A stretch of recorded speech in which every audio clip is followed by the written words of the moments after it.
Today on the Roadhouse, we're going to try Gloss White from Krylon Fusion.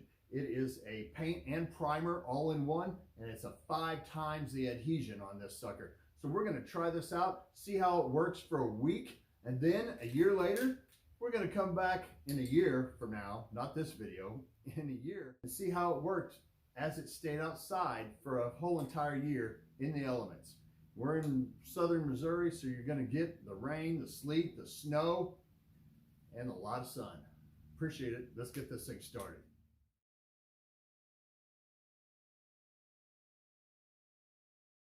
Roadhouse is sponsored by Speedy's Industrial Coatings in Ozark, Missouri, where they do media blasting, powder coating, big or small, they do it all. We're also sponsored by Finley River Towing in Ozark and Branson area. So if you're in the Springfield area, all the way down to Harrison, Arkansas, go ahead, give Finley River Towing a call. Tell them the Roadhouse sent you. I'm going to go ahead and let this one dry, and then I'll put on another coat.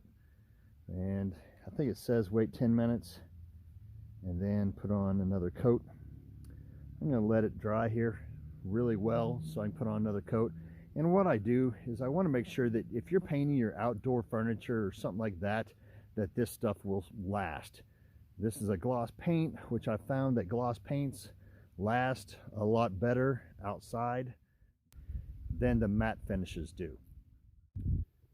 Well, I've accidentally left this outside for about a month and a half instead of the week that I normally do these videos on.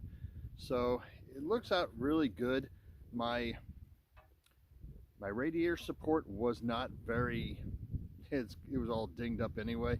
So it has a nice coat on it. It's the white gloss from Krylon Fusion, and it's really looking pretty dang good here. I'd approve of it. Do you have any good stories of how this worked for you? Let me know down in the comments. Thank you all for watching, liking, subscribing, and as always, if you ride her hard, don't put her away wet. Subscribe and hit the little notification bell so you can see more videos as I put them out on spray paint. Thank you, and as always, if you ride her hard, don't put her away wet.